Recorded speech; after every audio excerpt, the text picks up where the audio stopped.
Hello everyone, welcome. My name is Michael Lynch, and this is Modernize Any Codebase Through Tooling and Technique. So there are dozens of different software engineering techniques that are available. I've listed 6 on this slide because these are the only ones that are actually good. No, I'm just kidding. But these are the ones that are among my favorites, and I think they're the ones that give you the biggest bang for your buck.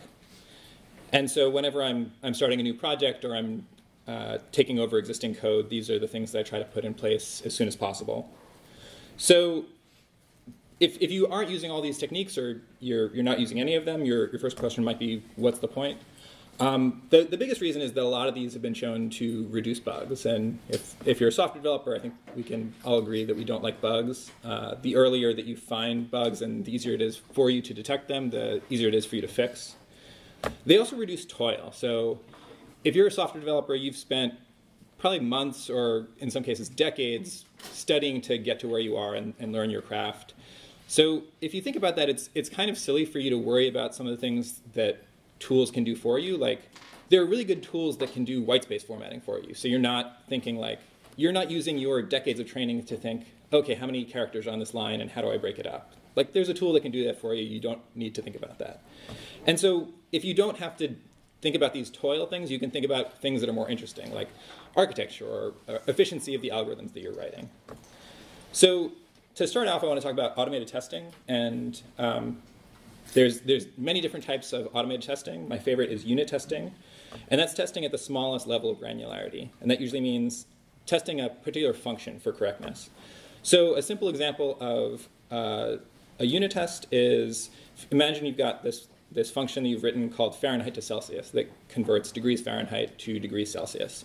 So a unit test might look like this. You're just calling your Fahrenheit to Celsius function with 212 Fahrenheit and making sure that it gives back 100, because 212 Fahrenheit is 100, and if your function is not saying that, then you know something's gone wrong and you need to adjust it. At the other end of the spectrum is end-to-end testing. So unit testing is testing at the smallest level of granularity.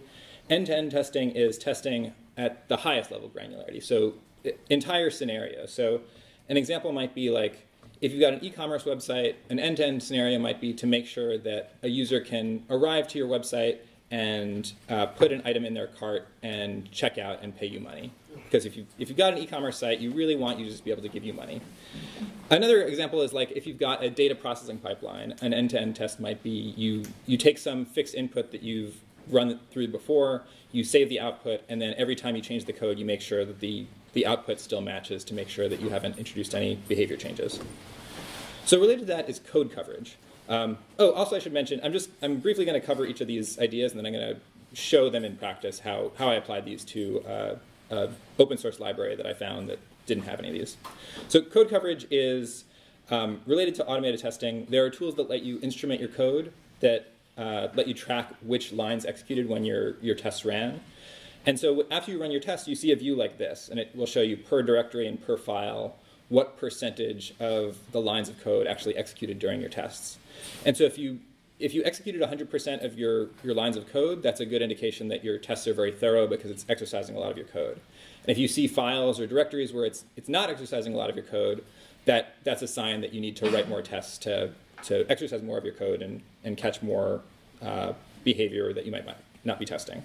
So if you click on a file in any code coverage tool, you'll generally see line by line coverage of what lines are executing and what are not. So in this example, you see 2 functions, and they're both scraping HTML. And you can see the top one, there's only one statement, and it's executing. So both those lines are green. The bottom function is a little more complicated, and you can see there's an error condition where it can scrape this HTML, but if it doesn't find the property it's looking for, it returns none. But that line is red because none of the automated tests are actually exercising that line. So code coverage helps you find things like, it's common to find bugs in code that doesn't execute very often, like error conditions or error handling or logging. So it's good to know what your tests are not exercising to find where bugs might be hiding. So next is static analysis. And static analysis tools can look at your code without executing it and figure out where bugs are. And that's in contrast to dynamic analysis tools, which find issues in your code by executing it.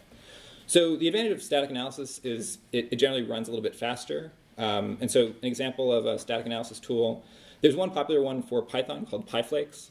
And so here's just an example of running it against that same directory. And so it can give me output like JSON is imported but unused, and variable temp is assigned to but never used. So it's just finding things that are at best just cruft in my source where like I'm not using these things. Oftentimes though in a language like Python where it's dynamic, sometimes these represent bugs. Like I've got this variable called temp that I thought I was using later, but I accidentally had a typo in the name, so it's actually like something else. It's getting redefined. So this is a good like easy way of finding bugs, and there's not a lot of risk to running this. It's cheap to run. It gives you valuable feedback. It's a good thing to integrate into different workflows. So next is linters and formatters. Linters and formatters could be seen as a form of static analysis. Usually when people talk about linters, they're talking about enforcing rules that are kind of local to their team. So like making sure that any kind of team or company-wide rules like about formatting or number of characters per line, your linters can run things like that, or just the ordering of imports or anything like that. Usually they're extensible, so you can apply your own rules and check your code. So a quick example of a linter. So here's some JavaScript code for Angular.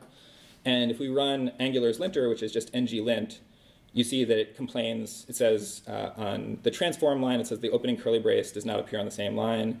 Angular wants the opening curly brace to be on the same line as transform. And then it's also saying that on the return statement, it's missing a semicolon. Because in JavaScript, mostly semicolons are optional.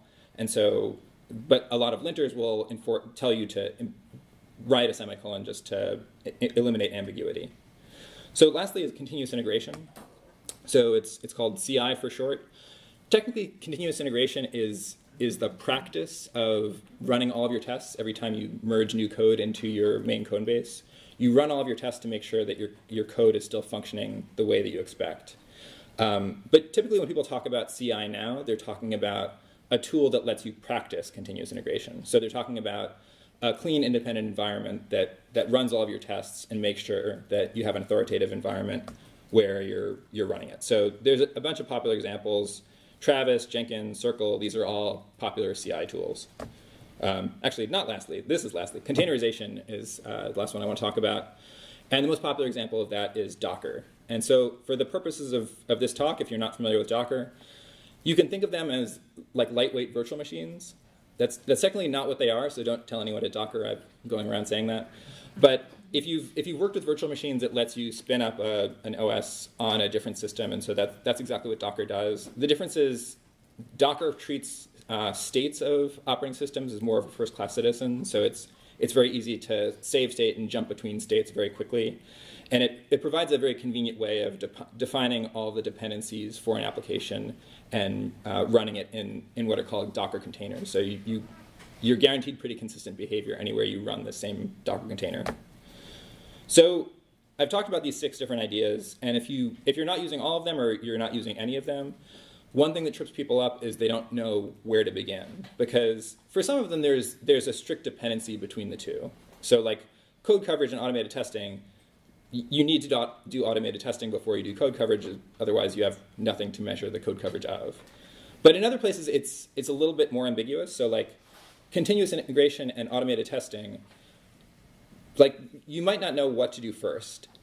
Automated testing, it is a little bit better to do it after you have CI in place, because if you just start writing automated tests and the way that everybody on the team executes them is on their own development machines, they have to run the automated tests. You run into these ambiguous situations where developer A says, well, it works on my machine, and developer B says it doesn't work on my machine because developer A has some sort of dependency they installed that they forgot about that developer B doesn't have. But if you've got continuous integration set up before you start doing automated testing, now you've got an authoritative environment. Like if the tests don't pass in CI, it doesn't matter if they pass on somebody's local box. CI is the authoritative environment. So I came across this open source library that wasn't using any of these techniques, and I tried to figure out what an order of operations would be to start putting these into place. And I came up with this kind of map. So the bottom is containerization. So in the case of this app, I didn't know how to run the code at all, and so running it in a container meant that I I could get all of this like to just run. I could run it on a system that it wasn't necessarily designed to run on, but I could get it running. Then once I've got it running in a Docker container and I can run that anywhere, it becomes almost trivial to run it in continuous integration. Like if I can get whatever I got running in a Docker container, most CI systems also support Docker, so I can just run the same thing on the CI system. So now I've got this authoritative environment that can run whatever my code is. And then from there, I can add end-to-end testing. I still have this end-to-end environment, or still have this authoritative environment where it's verifying that my end-to-end tests are passing in a defined way. And then the thing to notice about these bottom 3 blocks is none of them require you to change source code at all. You can layer these all in without ever modifying source. And then once you get to that point where you've got your code running in a defined way, you've got, like every time you make changes to your source, you make sure that you're not making any behavior changes because you've got this container, you've got continuous integration, you've got end-to-end tests.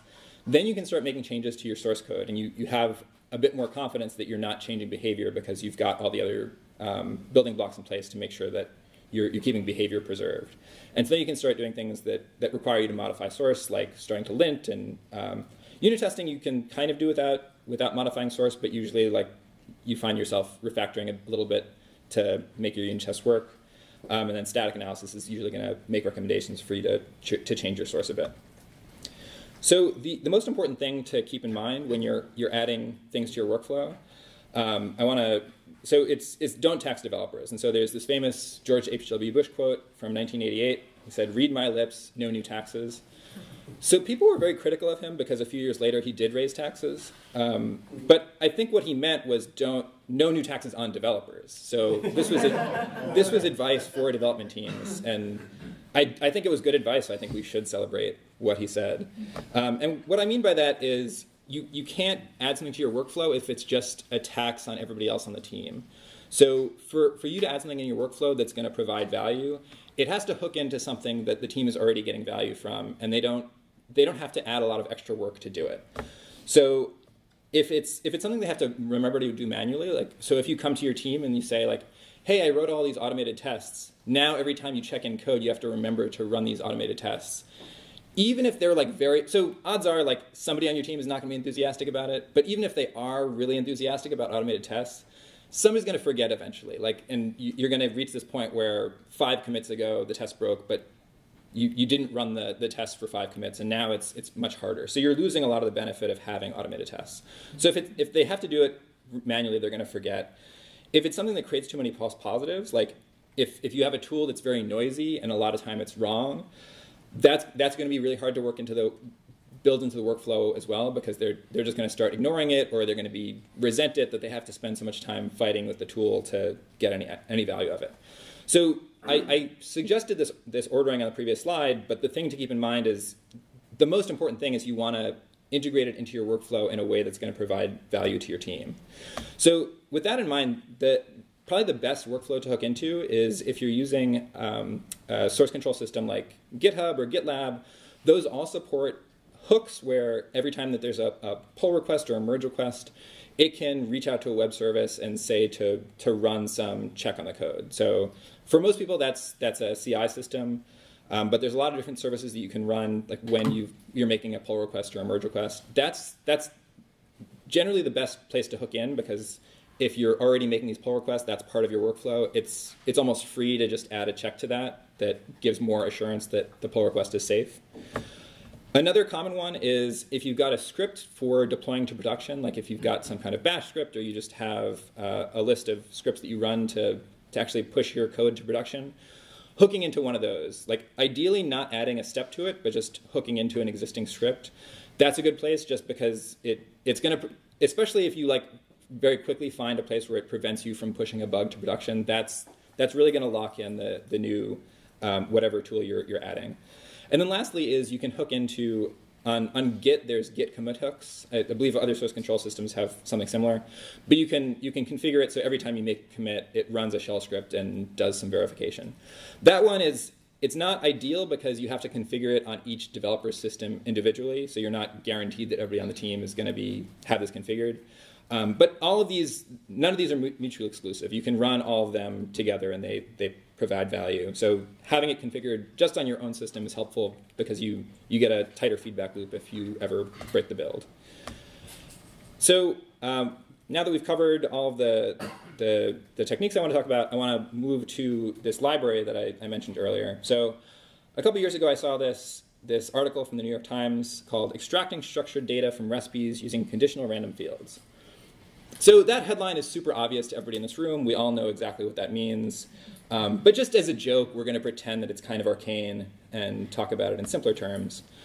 So they're talking about recipe ingredients. So a recipe ingredient might look like this, like 1 bunch scallions trimmed and cut into 1/4-inch lengths. So as humans, we can recognize that there's a structure to this recipe ingredient. 1 is the quantity, bunch is the unit of measure, scallions is the ingredient itself, and then trimmed and cut into 1/4-inch lengths is the thing you do to the ingredient before you add it to the recipe that you're making. And so the tricky part is that if humans can recognize that pretty easily, it's difficult for computers to recognize it because depending on where you're getting your recipe, ingredients can be structured in a lot of different ways. And so the naive approach is to write fixed rules or like regular expressions to try to grab things like, okay, trimmed is always a preparation step, so let's scrape that out, like let's look for numbers. But then you run into issues pretty quickly because like here we've got the number 1/4, but that's not the quantity, that's part of the preparation step. So what the Times did was they collected a lot of these ingredients and then had contractors manually write the structure. And then they built a machine learning system that could automatically recognize the structure given any ingredient. And so I thought this was neat because at the time I was, well, I guess I still do have a recipe search engine. And so I wanted to be able to parse recipe ingredients. And so I was like, cool, I want to see how this library works. And so a year later, they open sourced their code. It's actually funny, just this past week, they archived it. It used to be, I guess they heard about my talk. And so I was like, cool, and you can see at the top they have, they show some ingredients. Can you guys read that? Yep. So they show some ingredients, and then they show like JSON of those ingredients, or at least the first one. And then like, great, that's what I want. And then their instructions for installing it is just, okay, on OS X you do this, but then there's no instructions for anybody else. And then even when you install it, they say to run this script, but then they don't say what that script really does. And so I was like, okay, well, like let me look at their continuous integration configuration. And there wasn't one. And you see there's just these like empty directories that are pretty weird. Like why would they check in an empty directory called temp? And I quickly realized that the people who made this were data scientists, and they probably didn't have a formal background in software engineering techniques, so they didn't know a lot about these like automated tests and continuous integration. And so even they had some documentation, but it still left a lot of room for interpretation of like how you actually get this code to run. And so, are you guys familiar with the programmer DJT? He writes a lot of Python code. In fact, he writes the best Python code. So he was very upset. He took to Twitter. He's a frequent critic of the New York Times on Twitter. He felt like it was disrespectful to Kent Beck. Kent Beck, of course, being the godfather of unit tests. I agreed. I feel like just out of respect for Kent Beck, everyone should write unit tests for everything. So at this point, the name of the game was just Resuscitation. I had this library that I didn't even know if it worked at all, and I just wanted to get it up and running to see if it could do what I wanted. And so we come back to this map of building blocks, and the first thing to do is containerization. And so Docker is a really great solution for this, because if you guys have ever tried installing an open source package or a library for something you use, my experience is always like, okay, like there's some library I want to use that says I need some package A. And I'm like, okay, great. And so I go to try to install package A, and it says, no, you need packages B and C. So I'm like, okay, fine. And I do that, and then usually about 20 years later, I get all the packages I need, and then I kind of forget what I had to do do that, and then I got my development system configured, and then when it comes time to configure my production system, I have to like refigure out all of that stuff.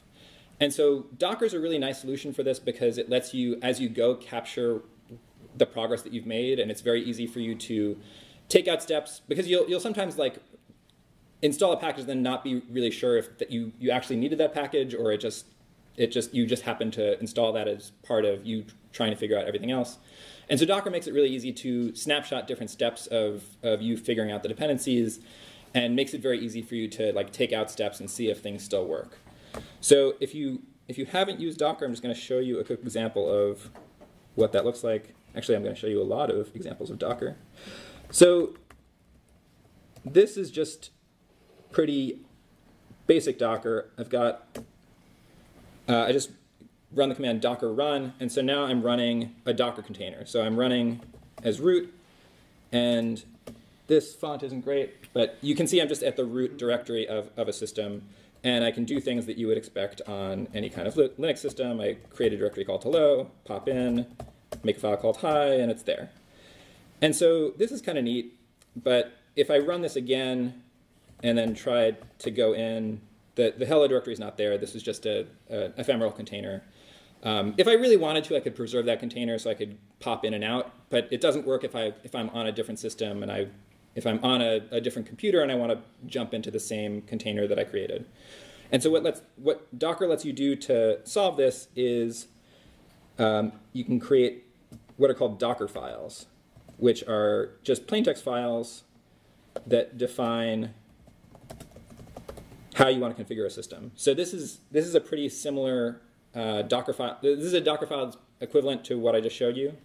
And so you can read it. They read mostly like shell code, so or like a shell script. So it creates a directory called hello. It changes into that directory, and then it writes hello world to a file called hi.txt. And because I can never remember the syntax, I'm going to copy paste it. So we take this definition and we build a Docker image based on it. We just call it hey. And so you can see that ran pretty fast. It created this Docker image. And then from there, I can run a Docker container. So I'm running a little virtual machine based on the image I have. And you can see I'm starting in this directory already. That hi.txt is already there. So this system is already configured the way that we want. Wow. So that's pretty neat. And so, for like just hi.txt, that's not so exciting. But you can kind of imagine for more complex dependencies, it's very nice to be able to pre-configure it the way that you want. And so in the case of ingredient phrase tagger, it required several hours of trying to figure out how the dependencies worked. And so I'd love to have you guys watch me do that for an hour or so, but I'm just going to cut to the end. So this is what it looks like. And so if you've run shell commands on Linux, you probably recognize this. So at the top, we're just updating the package manager and installing a few build packages. Then we're installing CRF++. And if you remember from their GitHub page, this is the framework that they mentioned. It's a machine learning framework. So this is what's doing a lot of the heavy lifting for the machine learning part of their code. And then lastly, we're copying the code from the ingredient phrase tagger. That's the New York Times repo. We're copying that into a directory in the Docker image. And then we're running that install step they mentioned, run setup.py install, and then run roundtrip.sh. So install just makes all of their scripts available in the Docker container, and then roundtrip.sh, it just trains a new machine learning model using their training data. So I'll show you what that looks like. Whoops. So it takes about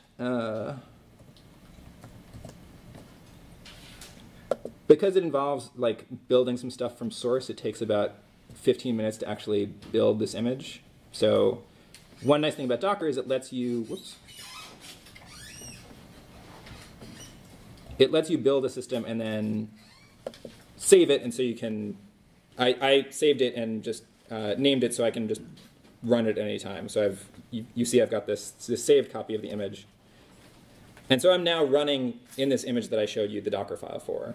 So now I've got ingredient phrase tagger in this Docker container, and I've got all the dependencies that I need to run it. So I can run it in the way that they described. So I'm just writing an ingredient into an input file. So can somebody name a recipe ingredient for me? Like any ingredient that you might find in a recipe? Cilantro. Well, try to give it something hard. So like something that with units and preparation steps maybe like 5 pounds flour or something like that. Or 2 finely minced onions. 2 finely minced onions. Okay, nice.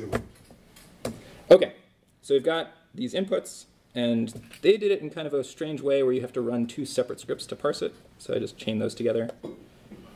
And so you can see it ran really quickly. So the first input was 2 cups finely chopped red onions. You can see it got that right. It says 2 is the quantity, red onions is the ingredient, finely chopped is the comment, cup. And then let's see for finely minced onions. Yeah, it got that right too. It says 2 onions finely minced. And so you can see we've got, anybody can now run this. Like anybody, even just on your local systems, you can just run that same command, and you would have a Docker container the same that I'm running here, and you can parse ingredients in the same way. So that's pretty handy. And that gives us a good foundation to continue. So now we've got the code, like the main problem we were trying to solve is just seeing if the code worked at all anymore.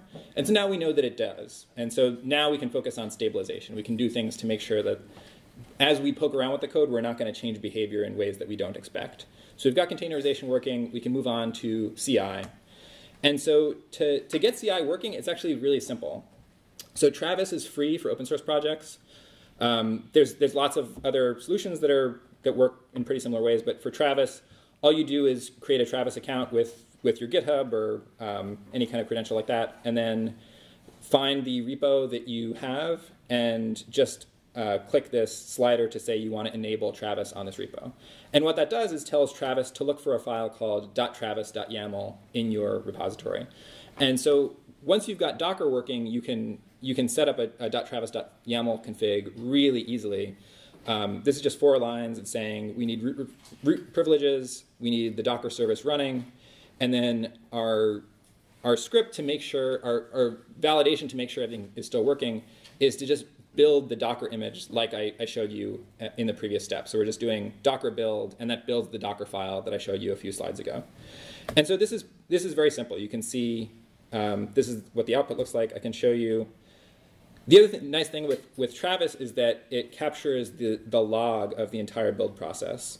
So if we step through that, and you can see that if you run it locally as well, but if you're running it in Travis, what you see in the beginning is just installing all the packages that are required to do the build. And then as we jump down a bit, I believe this is building from CRF++, the machine learning framework. It's building that from source, and it's a C++ application. And then it's building pandas because the ingredient phrase tagger depends on pandas. And then you can see finally at the very end, these are training iterations as it's training the machine learning model. And then at the very end, we can see it runs a test to measure the accuracy of the model. So it claims that it's 74% accurate at sentence level, so the whole line, and then 90% on word level is just, I actually don't remember what they meant by word level. So, and at this point, we've got it. We're in a pretty good state, and we can at each of these steps, we check in the code because we're making progressive steps forward. So we've now captured a step where we've got the code working in Docker. We've got the code working in Travis. So now every time we change the code from here on out, like even if we don't continue adding more software engineering tools, we've got a good baseline, because every time we change the code, we're going to see that this build still works. So now we've got that, we move on to end-to-end testing. And so to create an end-to-end test, the concern might be we don't understand the code. I still haven't shown in this talk any of the source code. And at this point, when I was doing this work, I didn't really understand the source code either. But the nice thing for end-to-end tests is we don't really need to understand the code at the implementation level. As long as we understand what the inputs and the outputs are, we can create an end-to-end test, because that's all an end-to-end test verifies, is given this input, is the output what we expect. And so to create an end-to-end test is actually pretty straightforward for ingredient phrase tagger. Oops. And I'm again going to cheat and go to my existing commands.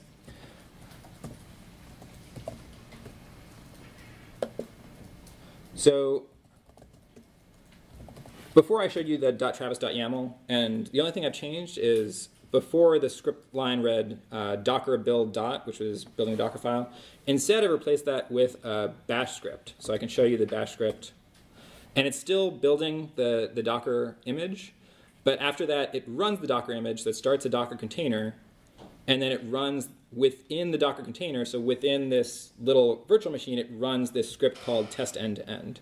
And so let's hop into the Docker container. I'm just going to run it based on the image. And I'm going to show you this test end-to-end script.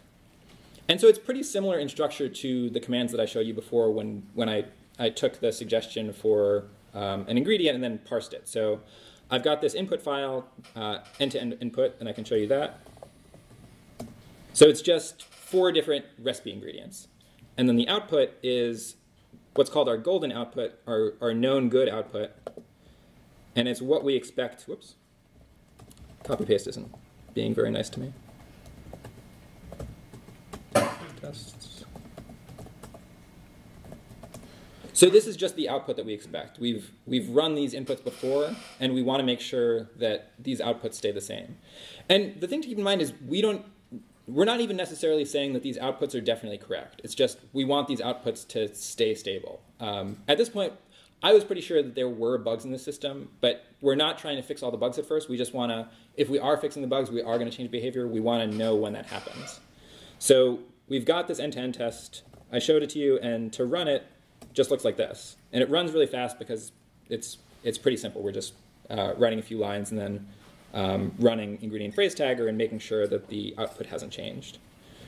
And so because we've already set up Travis, we've got CI running, we can see, we can get even more assurance that like now every time we change the code, this end-to-end test runs in this authoritative environment that we can also replicate on our local systems. And so we can see this ran, and we can see if we jump to the end, we see the output from our end-to-end test. So now we come back to the map, and now we're at the really fun part because we can start tearing up the code. Because at this point, we've done a lot of things to keep our code stable and give us confidence that when we do start making changes to the source code itself, we're going to notice if we've changed behavior. So this is the part that I call rehabilitation. So we're taking code that's in a stable place, and we're trying to strengthen it and make it better.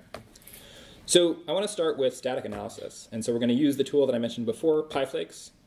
And so PyFlakes just checks for things like unused imports and unused variables. The advantage is that it's fast, and one of the things that it tries to do very hard is to avoid false positives. I mentioned before you want to avoid false positives because it's going to make it harder to integrate it into your workflow. So PyFlakes is nice because it's the signal-to-noise ratio is very good. It doesn't create much noise. So I'm just going to show you quickly how we add, what it's like to add PyFlakes. And so I'm going to pop back into the same container that I showed you, the state we were in just at the end-to-end test. And to install PyFlakes is easy. Just pip is Python's package manager, and so we just install PyFlakes. And then from there, we want to find where all of our Python files are in the current directory. And so you can see there aren't that many of them. There's some in this ingredient phrase tagger folder, there's some in a bin folder, and then there's setup.py in the root. There's this last build folder we don't really care about. That's just a duplicate of what's in here. It's a side effect of the install process. So to run PyFlakes, all we have to do is just specify which files and folders we want it to run on. And we run it, and it ran. It ran on everything in less than a second. And you can see it's flagging some issues already. It's saying setup.py, ingredient phrase tagger is imported but unused. And then it's saying in this other file, string is imported but unused. So we can check out what it's talking about. So starting with setup.py, it's saying ingredient phrase tagger is unused. So in Python, to import a library, you just import it like this, and then to reference that module, you'll use the name with a dot. And so the fact that they're not ever referencing ingredient phrase tagger dot anything is a good indication that PyFlakes is correct and that actually is unused. But at this point, I actually don't do a lot with setup.py files, and Python sometimes is kind of magical. And so I was a little bit worried, like maybe this import, you just need to import it even though it doesn't look like it's using it. But the nice thing about our end-to-end tests is we're taking a completely bare system and our Docker image is installing ingredient phrase tagger.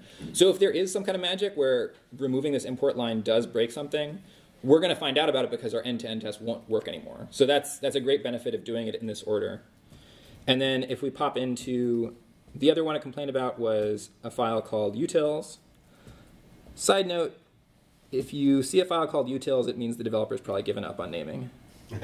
So we do the same test. We just look for a string dot. And so it looks like another true positive from PyFlakes. And so if we run that in Travis, we just, oh, actually, I'll show you. So we want to add that to our build. So I created a branch of the code base that adds PyFlakes to our build process. And to do that is pretty simple. So before I showed you the file called docker build. And so we've kept it pretty much the same, but we've changed the last two lines. So we are adding this pip install line where it installs dev requirements. And the dev requirements are just PyFlakes. And then we've also, instead of running the test end-to-end, we're changing it to build.sh. And build.sh still makes sure test end-to-end runs, but it also runs this PyFlakes lines. So we're making sure that on every change, we're still running PyFlakes to see if any static if anything has crept in that PyFlakes has caught during the changes. So if we run that,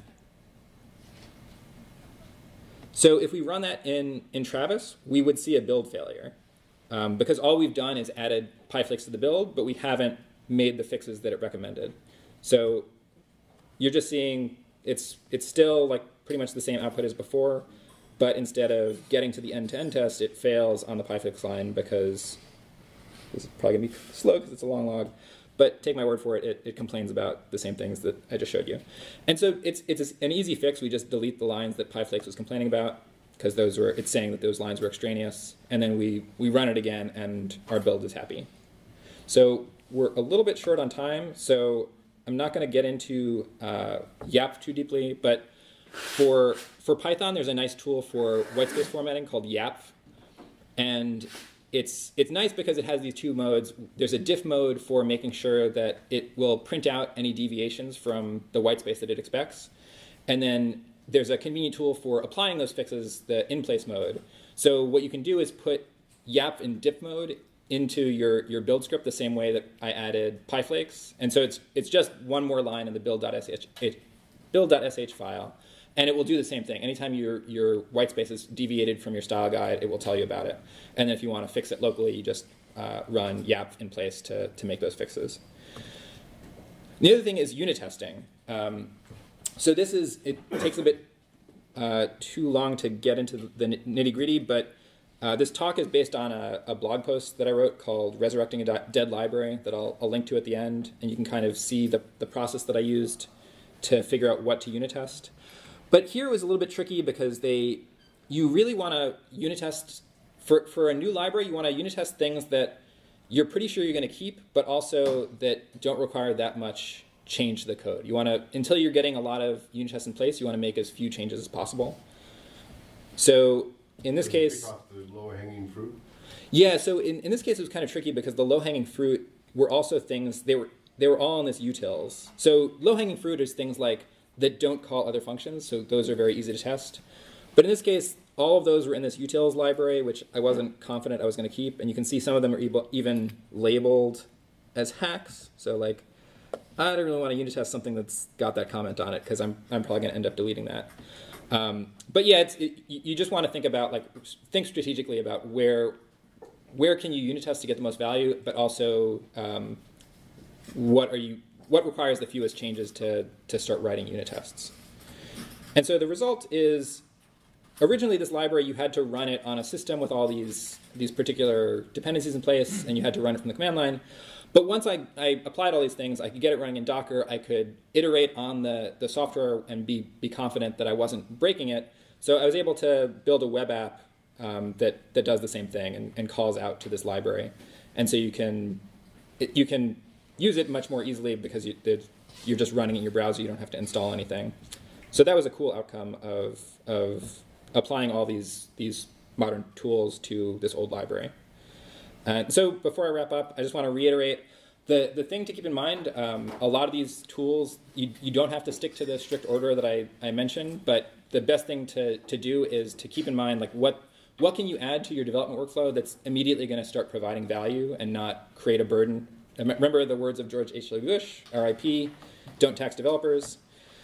And the other thing is to work in small incremental steps. So each thing I showed you, I was making a commit once I got the build working, and just every step I went, you're making a commit, you're moving the code forward, so that like you can build on top of it really easily. So that's all. As I mentioned before, this talk is based on a blog post that gets into some more of the details. So if you want to understand the nitty-gritty of more of installing these tools or see how I did the unit tests, that's available there. I am now the authoritative fork of that library since New York Times declared defeat, I guess. And I'm on Twitter at DeliberCoder. If you want to email me, my email's there, and these slides are online. And also, please go to the nerd page for feedback. And so we have 5 minutes for questions. Do we have any questions? Sure. I noticed in your Docker file that when that big dependent project, the C++, you didn't specify version. Right. Was that intentional? It was. Repeat the question for the recording, please. Oh, sure. That's a good idea. The question is, why didn't I specify a specific version for the CRF++ library? That's a good point. I could have. In this case, I forked the library, so I was running off a fork that I controlled. But that is good practice. I could have. I probably should specify a specific version of the CRF++ code that I want to run. Good question. Any other questions? So one of your slides said that the New York Times, when it announced this, said comments coming soon. And I think I actually heard on the radio a few weeks ago a discussion of the New York Times recipe site and how it is the one exception to the rule that you should never read the comments, because given the nature of this site, the comments are actually useful. Oh, yeah. I haven't seen the comments. You're talking about the comments on the New York Times? Oh, sure. So the question is whether, recent, you heard on the radio that the comments on the New York Times site for the recipe site are actually positive rather than most website comments. So I don't know. You're talking about on the recipe site specifically? Yes. I don't know. I haven't looked too much on the recipe site. I think they actually. I think they stopped actually using their own parser and have switched to. They switched to a commercial provider. But that's interesting. I should go read the comments and feel warm and fuzzy inside. Are there any other questions? All right. Looks like that's all of them. If you have any questions after, feel free to grab me, or I've got business cards if you want some fun business cards. All right. Thanks, everybody.